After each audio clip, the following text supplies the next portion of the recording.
Di sini saya akan membandingkan dua token NFT ya, dan dia sama-sama development baru ya. Yang bedanya yang satu tuh udah viral, Funcat, dan satu lagi Peacock ini masih belum nih ya. Holdernya hampir 10.000 dan belum listing di CoinGecko dan CoinMarketCap. Nah, yang pertama-tama di sini saya akan memberikan klarifikasi sebenarnya kalau ini itu bukan financial advice ya. Jadi nanti kalau misalnya kalian keputusan untuk membeli atau menjual ya, membeli atau tidak membeli, untung ataupun rugi, saya tidak bertanggung jawab. Ya, di sini saya memberikan opini aja, begitu. Nah, di sini ya, Funcat sama Peacock Coin ini saya lihat sebagai dua koin yang memiliki potensi yang sama. Bedanya Funcat sudah terbang lebih dulu dan sudah kena dump juga lebih dulu, gitu ya. Dan di sini saya akan membandingkan kedua koin ini dari tiga hal. Yang pertama itu dari keniatan developernya mengenai project. Yang kedua itu dari kesehatan likuiditasnya, dan yang ketiga itu dari potensi kenaikannya, ya. Seperti itu. Nah, sekarang kita membandingkan dari segi keniatan developer dalam melakukan development project-nya ya. Karena token ini mirip, jadi kita melihat pertama dari websitenya. Nah, kalau website dari Peacock Coin Finance ini dia website seperti ini ya. Jadi bisa kalian nilai juga. Jadi ada kayak pop-up-nya, background-nya interaktif, dan di sini dari yang paling gampang untuk dibaca ya, dari home, Peacock Coin itu apa ya? Coin NFT, about, di sini ada ekosistemnya, sistemnya sama, dan token distributionnya di sini ya. Token distributionnya tidak ada presale dan tidak ada tim token, semuanya dijual melalui PancakeSwap seperti itu. Dan di sini memang dia baru selesai di audit ya. Sama yang mengaudit Funcat dan Peacock Coin adalah Solidify ya.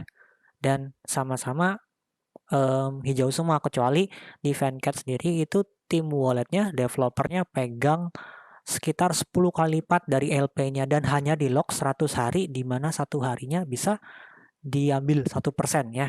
Jadi agak berbahaya. Nah, di sini kita lihat di sini Peacock belum listing ya, tapi kayaknya udah di-apply. Jadi nanti kalau udah di listing mungkin awalnya bakalan bisa naik gila-gilaan karena orang belum banyak yang tahu, seperti itu ya. Oke. Nah, kalau sekarang kita bandingkan dengan Funcat ya. Funcat webnya seperti ini. Sebenarnya tokenomicnya sama, about-nya sama, project-nya sama ya. Cuma kita lihat dari websitenya sendiri ini kayak seperti kurang niat untuk menyewa web developer ya, untuk melakukan ya mempercantik gitu ya, namanya juga kan menjual ya, seperti itu.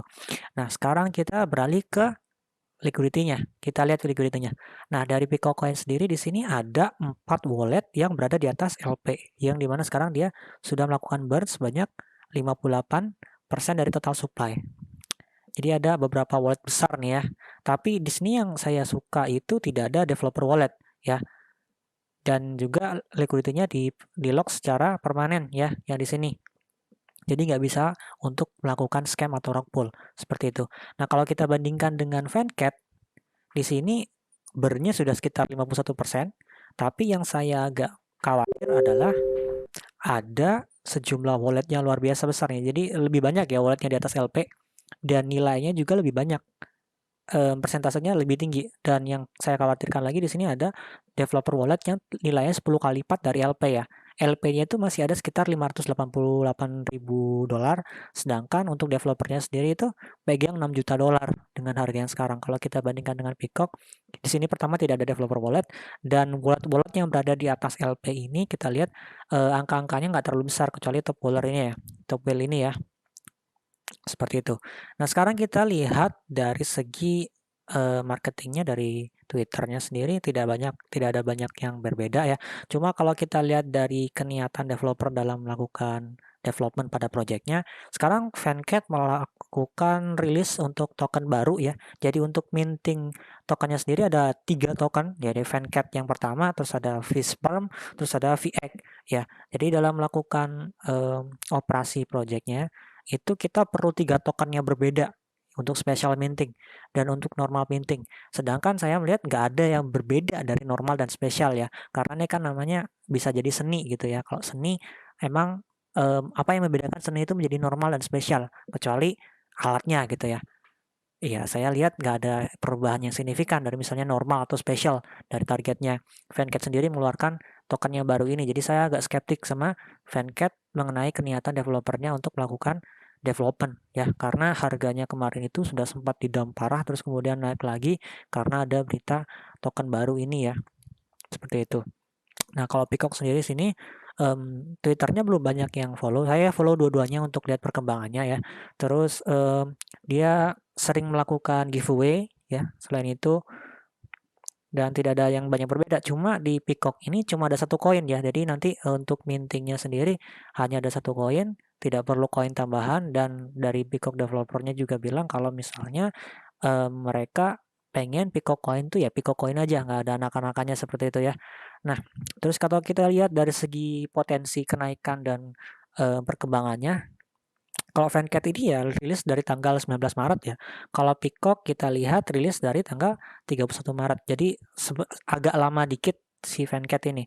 Nah, kalau kita lihat dari ketinggian tertingginya sampai dengan dump-nya itu ya, kalau kita lihat di sini, Fancat tuh pernah naik sampai level harga 150.000 ya. 1.500 apa 15.000 ya. Kalau kita pakai acuan dari Dex Guru 15.000 terus di dump sekitar sampai sini ya, sekitar sampai harga 1.998, turun sampai 86%. Nah, ini itu salah satu penurunan yang sangat nggak sehat. Jadi saya kira di sini ada permainan pump and dump ya. Saya nggak mau suzon apakah ini ada permainan dari whales atau misalnya dari developernya yang sengaja gitu ya. Karena waktu di sini di penurunan ini saya lihat Telegram itu panik sekali, ada FUD yang luar biasa gitu, katanya developer mau kabur atau bagaimana ya. Saya sendiri tidak terlalu mengikuti di sini. Tapi kalau kita lihat dari Peacock sendiri, ya, dari growth-nya dari awal nih, dia naik terus mengalami koreksi, tapi titik harga sideways-nya berada di bawah, di atas daripada titik sideways sebelumnya, terus dia naik, terus ada koreksi sideways lagi, dia di atas lagi ya. Kalau kita zoom di sini, ini di atas daripada ini, terus dia mengalami kenaikan, terus dia sideways lagi mengalami kenaikan, downside, terus di sini ada kenaikan yang signifikan, tapi tidak ada penurunan yang signifikan. Jadi saya lihat di sini holdernya kebanyakan orang-orang yang percaya terhadap proyeknya. Nah, kalau kita lihat dari titik tertinggi dari titik puncaknya ya, dari all time high turun tuh sampai dengan cuma 37% dibandingkan dengan Fancats yang sampai 86%. Ya, jadi untuk long term kita bisa lebih percaya buat hold Peacock Coin ini. Dan satu lagi sebenarnya Peacock Coin ini sudah memiliki sekitar 9.800 holder, tapi belum listing di CoinMarketCap dan juga CoinGecko. Sedangkan Fatcat sudah memiliki 100.000 holder lebih. Dari segi kemungkinan potensi untuk naik ya, saya percaya si Peacock Coin ini masih memiliki potensi yang luar biasa. Karena dilihat dari trading volumenya baru sekitar 350.000 dan dengan likuiditasnya sekitar sini. Kalau Fancat ini udah sekitar 1 juta. Jadi kalau misalnya kita naikkan sekitar berapa nih untuk 3 sampai dengan 1,7, sekitar 5,6 kali lipat ya. Jadi potensinya bisa sekitar seperti itu. Trading volume kan tidak termasuk kenaikan saja, tapi termasuk juga penjualan. Jadi bisa naik dan turun ya. Nah, kalau kita lihat perbandingannya dari segi developer, keniatan dalam membuat website, terus kemudian dari perencanaan developmentnya hanya menggunakan satu koin dibandingkan dengan Fancat yang bikin banyak-banyak koin. Terus dari kesehatan LP-nya yang lebih aman dibandingkan Fancat ya, karena di sini developernya punya wallet, sedangkan Peacock Coin nggak punya wallet developernya. Terus dari komunitasnya, dari developernya sering mengadakan airdrop, terus Fancat itu malah justru bikin koin baru dan sibuk untuk melakukan marketing. Terus dari kemungkinan potensi pertumbuhannya, saya lebih suka Peacock ya. Kalau Fancat ini ada agak-agak serem gitu, permainan dump-nya di sini luar biasa 86%. Kalau Peacock di sini masih sekitar 37 tapi udah sempat recover. Kalau kita tarik sampai harga sekarang cuma turun 26% dari titik all time high. Jadi yang beli di pucuk di sini mungkin masih bisa nge-hold ya.